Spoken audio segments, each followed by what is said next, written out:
जोहार झारखंड। मैं सरिता महतो, झारखंड की बेटी, और आज की कविता मैं हमारे समाज में हो रहे कुछ गंदगियों पर लिख रही हूँ। शायद ये कविता आप सबों को अच्छी लगेगी, पर जो प्यार मोहब्बत करते हैं उन लोगों को ये कविता बिल्कुल भी अच्छी नहीं लगेगी, क्योंकि ये कड़वी सच्चाई है जो सभी को चुभेगी। तो मैं आप सबों को सुनाना चाहूंगी। इस कविता का नाम है कुछ तो जिम्मेवारी तुम्हारी भी है, इश्क मोहब्बत तो ठीक है पर दुनियादारी भी है।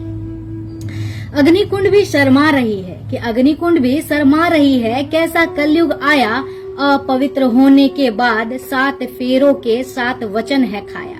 कहते हैं संबंध आम हो गई, कहते हैं संबंध आम हो गई, और संभोग रचाया, मासूमियत का गला घोटकर बच्चों को भी उकसाया। स्कूलों में पढ़ने वाले बच्चे प्यार में बर्बाद हो गए, वाह रे वाह स्वतंत्रता, देखो ना सब आजाद हो गए। जिसकी उम्र अभी खेलने की थी वो अभी अभी किसी के साथ सोकर आई है। आत्मा एक दूसरे से मिले ना मिले, पर वो अपना बचपन खोकर आई है। जिम्मेवारी सिर्फ उनके घर वालों की नहीं, कुछ हमारे समाज वालों की भी है। हर पार्क को गंदा करने वाले उन प्यार करने वालों की भी है। कहते हैं 10 साल से रिश्ते में बंधे हैं वो, कहते हैं 10 साल से रिश्ते में बंधे हैं वो, शादी तो करनी ही है तो संबंध बनाने में क्या है। मैं पूछती हूँ इतने साल रुक ही गए थे तो और कुछ दिन रुक जाने में ही क्या है। लड़कियां कहती हैं हमेशा कि लड़के जिस्म के प्यासे होते हैं, तो आप प्यार किसी हिजड़े से क्यों नहीं कर लेती हैं। आपकी भी तो लालसा रही होंगी वरना यूं ही सब पल भर में कैसे किसी को दे देती हैं। गलत नजर सिर्फ लड़के के ही होते हैं, तो फिर कोई आपके जिस्म को छुए, इतना हक आप पल भर में ही किसी को कैसे दे देती हैं। एक छोटा सा सवाल है, जरा गौर कीजिएगा कि ये प्यार बता सकते हैं क्या है। किसी के करीब जाना, उसे छूना, क्या यही प्यार है। कहते हैं नहीं, हमारे बीच ऐसा कुछ भी नहीं हुआ है। कुछ सालों के बाद उनके ही सामने से कोई बुजुर्ग भी गुजर जाए तो वो जरा भी नहीं शर्माते हैं, और यही घटिया लोग प्यार जैसे शब्द का मजाक बनाते हैं। आज ऐसा कोई स्थान नहीं बचा है जिस जगह पर ये चोच लड़ाने वाले लोग नहीं जाते हैं। किसी को मतलब नहीं है कौन क्या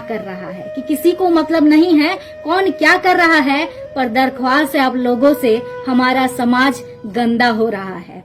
और हमारे फिल्म जगत के फिल्म सितारे इतनी ही आपको दिखाने की पड़ी है, एक रुमाल शादी पहनते क्यों हो। बहुत सारे वेबसाइट बनी पड़ी हैं, अपना वीडियो वहीं डालते क्यों नहीं हो। क्यों हमेशा पर्दों पर अधनग्न प्रदर्शन दिखलाते हो। इतनी ही दौलत कमाने की भूख लगी है कि आप अपना ईमान तक बेच आते हो। बड़े लोग होंगे आप बेशक आप अपने घर में, पर हमारे समाज को गंदा करने वाले सबसे बड़े कीड़े हो आप। हर घर में बच्चे बिगड़ रहे हैं, क्या इसके जिम्मेवार नहीं हो आप। छोटे बच्चे भी अब बड़े हो गए हैं, उन्हें कहो कि ये गलत है, ना करो तुम, वो उल्टा हमें ही धमकाते हैं। कहते हैं जो मुझे खिलाता है वो कुछ नहीं कहते, तो आप बोलने वाले कहाँ से आ जाते हैं। इतनी स्वतंत्रता चाहिए लोगों को कि वो सारी हदें पार कर दे। समाज के गरिमा को बनाए रखना, पर वो कहते हैं समाज मेरा घर चला देती है क्या, जो हम समाज का ठिका ले। कहीं ऐसा ना हो कि आने वाले समय में सब नग्न घूमे, इसलिए कुछ तो जिम्मेवारी हमारी भी है। इश्क मोहब्बत तो ठीक है पर दुनियादारी भी है। तो शायद ये कविता आप लोगों को अच्छी लगी होगी, मुझे मालूम है ये सच्ची बात है, तो बहुत लोगों को कड़वी भी लगी होगी। तो धन्यवाद।